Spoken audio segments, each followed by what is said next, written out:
Bonjour à tous, je suis Julie Griffoulière, directrice marketing, communication et expérience candidat chez G Group Holding France, qui est un écosystème mondial de solutions RH intégrées. Pour ce 13e épisode de notre série de podcasts GI HR Talks, je reçois Stéphane Sanguino, qui est Chief Product and Technology Officer chez notre partenaire Clever Connect, qui est une scale-up de tech RH, qui crée des solutions innovantes de talent acquisition en utilisant notamment l'intelligence artificielle. L'occasion d'aborder aujourd'hui ce sujet très en vogue qu'est l'IA et dont les usages dans le recrutement ne font pas exception avec la popularité récente de ChatGPT, qui est capable de formuler des réponses à des requêtes comme une véritable personne et de générer du contenu. Cette technologie a conduit de nombreux employeurs et responsables de talent à se demander jusqu'à quel point l'IA pouvait être bénéfique pour le recrutement. C'est ce que nous allons voir aujourd'hui avec Stéphane Sanguino pour comprendre les usages, mais aussi les bénéfices pour les recruteurs et les candidats, sans en exclure les limites. Alors, l'introduction étant faite, j'accueille maintenant Stéphane. Bonjour Stéphane. Bonjour Julie. Alors Stéphane, c'est un plaisir de vous recevoir dans cette édition consacrée aux usages de l'IA dans le recrutement. Alors pour débuter, commençons par les présentations. Pourriez-vous vous présenter, préciser votre rôle au sein de Clever Connect ? Avec grand plaisir. Je suis donc Chef Product and Technology Officer chez Clever Connect depuis 3 ans aujourd'hui. Et derrière ce titre anglophone un peu barbare, j'aime à dire en fait que je m'occupe des femmes et des hommes qui font nos produits au quotidien. Cela couvre différentes disciplines qui vont du product management en passant par l'engineering ou encore la data science et la sécurité. Tous ces métiers sont au service de nos clients et dans le cas présent de Clever Connect, des équipes RH. Et notre but est de les aider à répondre à leurs enjeux grâce à nos technologies et à nos solutions. Auparavant, j'ai passé 15 ans dans le domaine du SaaS à un niveau international pour avoir moi-même vécu aux États-Unis ou en Chine. Et ces marchés très différents m'ont apporté une grande richesse en termes d'ouverture d'esprit avec différents contextes. Et donc, pour revenir sur le terme d'aujourd'hui, l'IA, eh bien, elle était déjà présente quand j'ai commencé il y a 15 ans dans les produits pour lesquels je m'occupais. D'accord, alors peut-être avant de rentrer dans le détail, pour ceux qui ne vous connaissent pas, quel est le cœur de métier de Clever Connect ? Alors Clever Connect, nous sommes une société éditrice de solutions SaaS dans le domaine du recrutement. Notre mission est de fournir à chacun des opportunités professionnelles qui leur correspondent. Et pour cela, en fait, nous proposons des solutions innovantes de recrutement qui placent le candidat au cœur d'une expérience personnalisée. Et nous le faisons en combinant l'AI et l'intelligence humaine. D'accord, alors avant d'explorer en profondeur le sujet, de l'IA notamment, quelle est votre définition de l'IA ? Alors ma définition de l'AI, c'est une sorte de reproduction de l'intelligence humaine par la technologie, dans le but de résoudre des problèmes. Alors, on peut prendre un exemple, par exemple, comprendre une langue. Comprendre une langue est une forme d'intelligence, et en IA, on parle alors de traitement naturel du langage.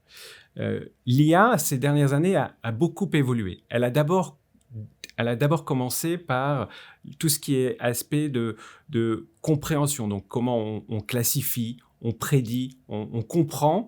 Et si on prend les exemples sur lesquels moi-même j'ai travaillé il y a de cela au début de ma carrière, c'est toute la partie, par exemple, dans le domaine du marketing, la classification des tweets, savoir s'ils étaient positifs ou négatifs dans le but de gérer la réputation de la marque notamment, mais aussi faire de la segmentation de clients, aller au-delà de traditionnelle segmentation RFM pour ceux qui sont dans le domaine du marketing. Et pour cela, en fait, l'IA a besoin d'un certain nombre et un grand volume de données pour bien le comprendre et apprendre à reconnaître ce qu'on va appeler des patterns.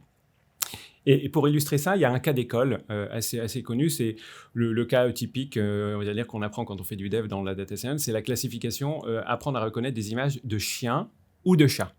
Et donc, on entraîne l'IA avec des milliers, voire des millions d'images, alors qu'en fait, un enfant de 3 ans a juste besoin d'une poignée d'images pour obtenir le même résultat. Et alors, récemment, l'IA a encore évolué, et tous les travaux, notamment des grandes sociétés qui ont investi des milliards dans ce domaine-là, a permis d'aller de l'analyse, l'IA à des fins d'analyse, jusqu'à la création. Et c'est ce qu'on parle, et alors à ce moment-là, on parle de Gen AI, c'est la capacité d'une IA à créer. Et cela a été notamment popularisé par OpenAI, société américaine, à travers notamment la forme d'un chat ou d'un prompt, donc une interaction humaine entre l'homme et la machine.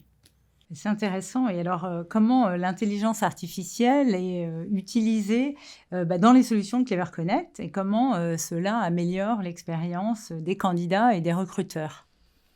L'intelligence artificielle est utilisée dans nos solutions de manière générale pour faciliter la vie du recruteur, comme celle du candidat d'ailleurs.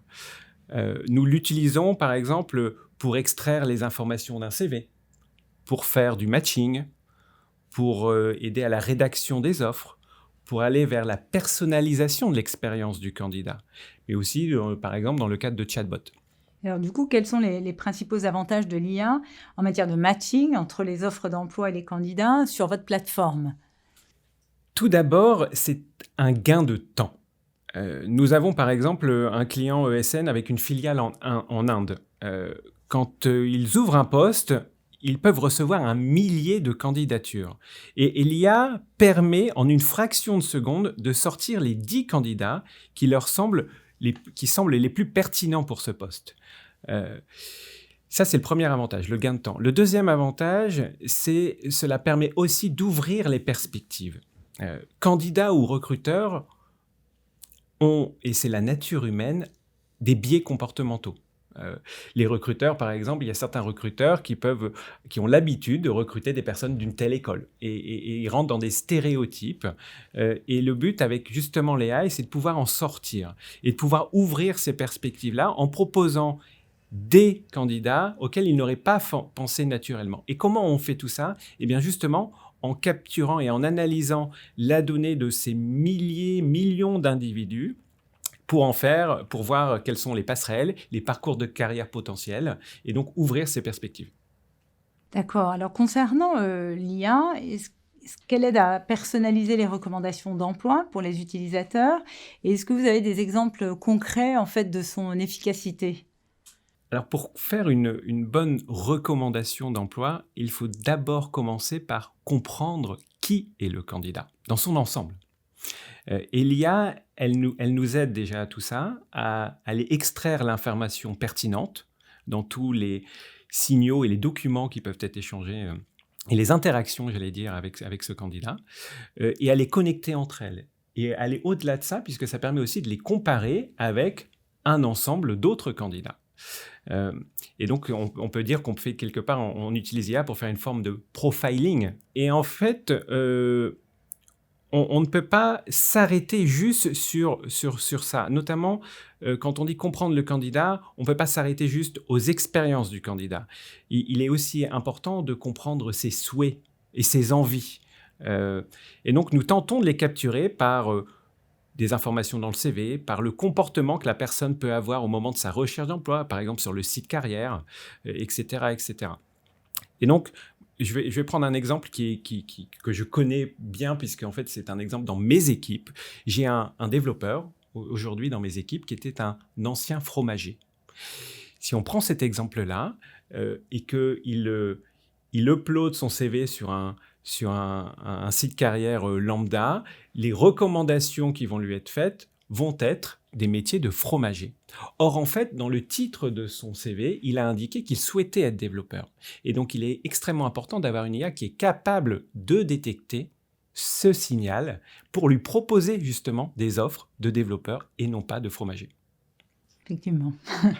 Alors, je parlais en préambule de ChatGPT, que vous exploitez d'ailleurs dans la rédaction de vos offres d'emploi, pour faciliter la rédaction. Et c'est aussi en test auprès de certains de vos clients. Est-ce que vous pourriez nous en dire un petit peu plus où vous en êtes? Oui, nous avons actuellement donc un certain nombre de clients en test sur cette fonctionnalité récente.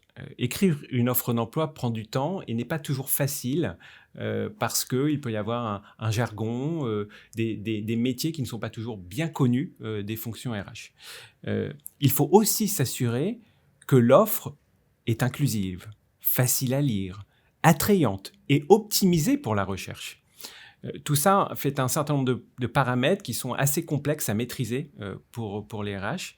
Et à travers cette fonctionnalité, on propose un assistant qui, sur la base juste d'un titre d'offre, mais également l'entreprise dans laquelle elle est rédigée, eh bien, permet d'obtenir un contenu optimisé pour relecture et validation ensuite par le recruteur. Et c'est un vrai gain de temps pour lui ou elle. Et nous constatons, en fait, après les tests que nous avons conduits, une augmentation de 15 à 40% de candidatures en plus grâce à ce procédé. Bien entendu, tout dépend du point de départ que le client avait. Oui, c'est impressionnant. Je n'avais pas en tête autant d'amélioration et d'augmentation de retour. C'est intéressant. Alors, j'imagine que vous avez rencontré un certain nombre de défis lors de l'intégration de l'IA dans vos solutions. Comment les avez-vous résolus? Alors, l'IA, comme je le disais un peu en préambule, n'est pas nouvelle. Et n'est pas nouvelle notamment chez Clever Connect. Nous l'avons déjà intégrée depuis plusieurs années. Et donc, nous sommes plutôt familiers avec ces défis. Le premier défi de l'IA concerne le respect de la vie privée. Et je conseille d'ailleurs fortement à tous ceux qui nous écoutent de bien regarder les clauses d'usage de la donnée pour les fournisseurs de telles technologies. Beaucoup trop de personnes, par exemple, utilisent OpenAI en envoyant des données sensibles ou à caractère personnel. Chez Clever Connect, nous sommes un acteur européen par nature et nos solutions sont conçues sur le principe de privacy by design. Et en intégrant donc le respect de la vie privée dès le départ, dès les spécifications, dans la conception, l'architecture de nos systèmes et nos processus. Ça, c'était le premier défi. Le deuxième défi est de donner de la transparence à l'AI. Expliquer autant que possible les résultats obtenus. Et ça, c'est un vrai défi extrêmement complexe. D'ailleurs, il y a des chercheurs qui travaillent sur comment mieux expliquer l'AI. C'est un défi, j'allais dire, qui nous concerne tous à mesure que l'AI s'intègre de plus en plus dans nos solutions et dans les vies et dans les métiers. Le troisième défi concerne la manière dont on implémente l'intelligence artificielle. Elle ne doit en aucun cas, et j'insiste vraiment là-dessus, être en mesure de prendre une décision. Chez nous, c'est absolument interdit. Elle ne fait qu'assister, faire gagner du temps, proposer, mais elle ne décide pas. Cela reste du ressort de l'utilisateur. Alors, j'imagine que ça ne doit pas être très simple de recruter des talents pour justement spécialiser dans l'IA. Alors, quelles sont les compétences techniques les plus pénuriques pour un acteur de l'IA? Alors oui, ces métiers sont en claire pénurie. J'allais dire comme tous les métiers de la tech. Et d'ailleurs, quand on fait une AI, oui, nous avons besoin de data scientists, de MLOps, mais pas seulement, parce que l'intelligence artificielle en elle-même ne suffit pas. Il faut la mettre dans un logiciel, il faut proposer des interfaces utilisateurs, et pour ça, on a besoin d'autres corps de métier. On a besoin de product managers, on a besoin d'ingénieurs en développement, nous avons besoin de UX designer pour concevoir ces interfaces pour que ça la rende la plus accessible et la plus pertinente possible, notamment dans un souci par exemple de transparence. Les interfaces utilisateurs ont un rôle extrêmement important à jouer dans cette transparence. J'imagine. Alors quels sont, si on voit un peu plus large, les limites et les effets indésirables que vous voyez dans l'IA? Je pense notamment au biais que vous avez mentionné il y a quelques minutes. Alors, le biais est un vrai risque. Il est introduit par l'humain et peut intervenir à deux niveaux. Le premier, c'est dans l'entraînement du modèle et le deuxième, c'est dans l'algorithme lui-même. Je ne sais pas si vous connaissez le cas Amazon. Amazon recrute beaucoup d'ingénieurs. C'est une société technologique derrière, quelque part, ce marchand. Et ils ont souhaité en interne développer une IA pour les aider à identifier les candidats à recruter. Et pour ce faire, ce qu'ils ont fait, c'est qu'ils ont pris tout l'historique de candidature des profils qu'ils avaient retenus. Le but est donc d'injecter cette donnée dans la machine dans le but qu'elle apprenne à reconnaître les bons candidats à recruter. Et donc, le problème, c'est qu'ils ont fait face à un problème majeur. C'est que l'IA rejetait systématiquement les candidates, les femmes candidats. Pourquoi ? C'est une bonne question. Eh bien, simplement parce que la majorité des ingénieurs Amazon sont des hommes. Ce qui est assez commun, malheureusement, j'allais dire, dans le monde de l'ingénierie. Et donc, puisque la majorité des ingénieurs chez Amazon sont des hommes, la machine a donc tout naturellement appris que les hommes sont meilleurs que les femmes. Ce qui est, il va de soi... Absolument pas vrai. Absolument pas vrai, exact. Et c'est pour cela que chez Clever Connect, nous bannissons toute donnée discriminante au sein de notre AI et nous apportons une grande attention à ce point. Nous mettons tout en œuvre pour ne pas introduire un quelconque biais. Et en plus de ça, et en plus des contrôles que l'on peut opérer, nous nous interdisons aussi de réutiliser la donnée de recrutement humain. Parce que justement, dans l'humain, il y a un biais. Alors, indépendamment des biais, quelles sont les considérations éthiques entourant l'utilisation de l'IA dans le recrutement et comment Clever Connect aborde-t-elle ces questions ? C'est un point extrêmement important en effet. Plusieurs points d'attention méritent en effet d'être signalés à tous ceux qui nous écoutent. Il est important pour vous tous de vous assurer des points suivants. Le premier, c'est l'absence de biais. Le deuxième, c'est la transparence. Le troisième, le respect de la vie privée. Donc ces 3 points-là, nous en avons déjà parlé. Le quatrième point, c'est la responsabilité. L'IA ne doit pas remplacer l'humain et ne doit pas prendre de décision à sa place. Et sur ce dernier point, encore une fois, tous nos outils sont conçus pour qu'ils soient une aide et que ce soit toujours le recruteur et l'utilisateur qui prennent la décision finale. Oui, c'est important de le préciser, effectivement. Alors, en quoi l'IA a-t-elle modifié la manière dont les recruteurs interagissent avec les candidats et gèrent le processus de recrutement ? Je disais tout à l'heure que l'un des avantages principaux de l'AI est le gain de temps. Et en fait, quand on gagne du temps, quand un recruteur gagne du temps, eh bien, cela lui permet de se concentrer sur ce qu'il y a de plus important, c'est l'humain. Parce que dans les ressources humaines, les RH, il y a le mot humain. Et donc, il est extrêmement important de pouvoir se focaliser là-dessus, sur les interactions, sur la compréhension de la personne. Alors, pensez-vous que les recruteurs peuvent encore se priver de l'IA ? Soyons honnêtes, pour l'instant, la plupart s'en passent. Cela change car l'IA est de plus en plus intégrée dans les outils qu'ils utilisent au quotidien. Donc nous allons vers une adoption beaucoup plus massive dans les mois et les années qui viennent. Cela devrait devenir à un moment une commodité. D'accord, et alors avec votre regard d'expert, quelles vont être en fait les prochaines applications de l'intelligence artificielle dans le recrutement ?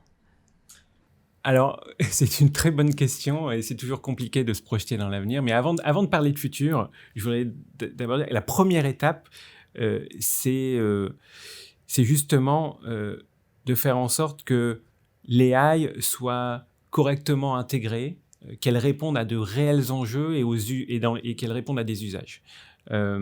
Et je pense surtout qu'au fur et à mesure du temps, ces usages vont s'affiner. Et l'AI va aussi évoluer et va permettre justement d'être beaucoup plus abouti. Si on prend le cas par exemple de l'hyper-personnalisation, qui est un des cas d'usage, nous pourrions avoir le choix des candidats, du process du recrutement, des questions personnalisées en fonction de l'analyse, non pas seulement du candidat, mais de l'équipe dans laquelle la personne va se retrouver, sa performance, les objectifs qui lui sont fixés. On va pouvoir complexifier et nourrir cette AI avec de plus en plus d'informations. Et le but, c'est qu'elle soit de plus en plus pertinente aussi et plus précise. D'accord. Alors, quels sont les conseils que vous donneriez aux professionnels des RH et aux candidats pour tirer le meilleur parti des outils basés sur l'IA et à la fois dans leur recherche de talent ou d'emploi ? Tout simplement, essayez. Essayez. n'ayez pas peur de tester, bien entendu en tenant compte de tous les petits warnings dont on a pu parler tout à l'heure, mais essayez. Alors, il y a tout de même une chose à savoir, c'est que l'AI n'est pas non plus une baguette magique pour autant qui va résoudre tous les problèmes de tout le monde. Et elle n'est pas efficace sur tout et partout. Et donc, il est important de justement trouver les bons cas d'usage. Et c'est en ça que je dis essayez. Parce que essayer est extrêmement important, parce que vous-même qui êtes dans le métier, vous êtes les plus à même d'identifier les cas d'usage, plutôt que quelqu'un vous vienne vous dire « vous devriez faire comme ci ou comme ça ». Vous-même, vous connaissez votre métier, essayez donc sur certaines tâches de remplacer, d'accompagner votre démarche avec de l'intelligence artificielle. Alors j'imagine que certains de nos auditeurs se posent la question de savoir s'il y a un AI friendly, une manière AI friendly en tout cas pour rédiger son CV ou sa lettre de motivation. Donc là, nous nous adressons à tous les candidats qui nous écoutent, mais qui peuvent être aussi des recruteurs d'ailleurs. Oui, il y a certaines choses. Bon, de manière générale, les quelques tips, quelques astuces que je peux vous partager, c'est faire un CV en texte brut, sur une page, sur une colonne, et utiliser les mots courants du marché. Il faut mieux éviter le jargon très spécifique à certaines entreprises qui ne sont pas forcément universelles. Et de manière générale, il faut faire simple. Je le vois à travers notre AI et les CV que nous pouvons traiter, des millions par an. Nous voyons parfois des CV très extravagants. Je me souviens par exemple de CV où des personnes font des CV qui ont l'air de couverture de magazines. Ou d'autres, je me souviens d'un autre cas où en fait un candidat avait écrit tout son CV en spirale. Alors, ce qui est aussi compliqué pour un recruteur à lire d'ailleurs, mais encore plus pour une machine. Et donc, en fait, il faut penser à se dire comment je fais en sorte que la machine, elle puisse comprendre, parce que la machine, elle est loin d'être au niveau de l'humain. Et donc, ça, c'est extrêmement important. Et l'autre point, dans ta question, Julie, tu posais la question de la lettre de motivation. La lettre de motivation perd, de mon point de vue, de plus en plus d'intérêt, et notamment avec l'AI, parce qu'un certain nombre de candidats utilisent l'AI pour générer des lettres de motivation. Et ça peut être et au-delà de ça, à titre personnel aussi, demander une lettre de motivation peut être un frein à trouver des bons talents. Je connais aussi à titre personnel des personnes excellentes dans leur job que je recommanderais à quiconque, mais que vous ne recruterez pas si vous leur demandez une lettre de motivation. Tout à fait d'accord, en fait, avec la tension du marché, en plus, effectivement, c'est un frein complémentaire. Alors, peut-être vous pourriez nous partager une histoire ou un cas de réussite marquant lié à l'utilisation de l'IA dans votre entreprise. Est-ce qu'il y a un exemple intéressant? Oui, il y a plusieurs exemples. Avant de parler d'un exemple spécifique, je pense d'abord à 4 grandes thématiques, puisqu'aujourd'hui on utilise l'AI dans plusieurs domaines et dans différents départements. En fait, nos cas d'usage sont en 4 grandes thématiques. Le premier, c'est la création de contenu. Donc, on utilise l'AI pour des fins de documentation, description de poste, par exemple, des procédures, etc. Le deuxième cas d'usage, c'est tous les aspects de découverte. Aider les équipes à trouver des réponses à des sujets précis. Le troisième cas d'usage, c'est l'automatisation. Donc, automatisation, on entend par exemple je peux vous donner un exemple, pouvoir classifier des choses. Par exemple, quand on a une application mobile et que l'on collecte les raisons de désinstallation d'une application mobile, on se retrouve avec des milliers de raisons qui sont sous forme de texte libre et qui ne sont pas forcément faciles à analyser en masse. Et bien justement, avec l'AI, ça nous permet en 3 lignes de prompt, quelque part, de demander une classification de ce millier en 3 ou 4 cas différents, 5 cas différents, et d'obtenir une analyse en une fraction de seconde. Et le dernier cas d'usage, c'est le résumé de documents. Et pas seulement des documents. Donc là, je peux aussi donner un exemple.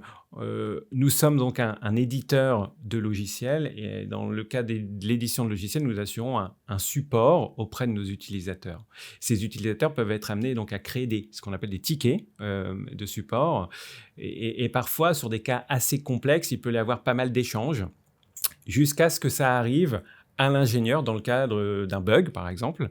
Et pour cet ingénieur, eh bien, ça peut lui prendre beaucoup de temps à retracer tout l'historique, qu'est-ce qui s'est passé, quel est réellement le problème, comment...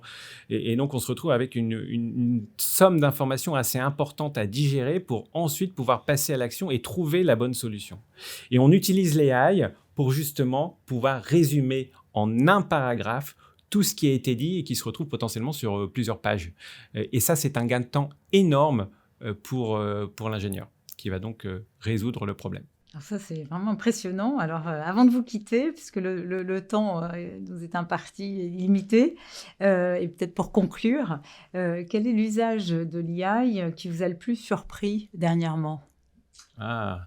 Nous avons en effet beaucoup parlé d'AI pour les recruteurs. Alors, je voudrais juste parler aussi de l'AI pour les candidats. J'ai vu récemment, par exemple, des outils de candidature en masse qui automatisent les candidatures justement en personnalisant le CV spécifiquement pour telle candidature, et ce de manière en masse. Idem sur la lettre de motivation, sur le message d'accompagnement, sur les réponses aux questions quand il y a des pre-screening questions. Et donc tout ça, en fait, on peut se poser la question de se dire, on pourrait être amené à voir justement dans les premières phases de recrutement, au moment de la candidature, au final, une AI interagir avec une AI. Parce qu'en fait, c'est l'AI qui va postuler et c'est l'AI qui va faire la première analyse. Donc, ce serait assez amusant. Oui, à voir. Voire même étonnant. Est-ce qu'on arrivera là ? Je n'espère pas. On est d'accord. Écoutez, Stéphane, en tout cas, un grand merci. Alors, le temps passe vraiment trop vite. Il va falloir, hélas, conclure. Je tiens vraiment à vous remercier de nous avoir partagé votre expertise avec autant de passion, de plaisir, de générosité. J'ai appris énormément et passé un très bon moment. Donc, j'espère que votre intervention aura permis d'éclairer et surtout d'inspirer tant les recruteurs que les candidats. Alors, surtout, n'hésitez pas à contacter Stéphane sur LinkedIn si vous souhaitez échanger sur le sujet et la manière dont les technologies facilitent le recrutement. Il sera, j'en suis sûre, ravi de partager son expertise avec vous. Oui, n'est-ce avec pas ? grand plaisir. Alors, pour ma part, je vais vous donner rendez-vous dans un mois pour un nouvel épisode. D'ici là, vous pouvez retrouver tous nos podcasts GI HR Talks sur notre chaîne YouTube GI Group Holding.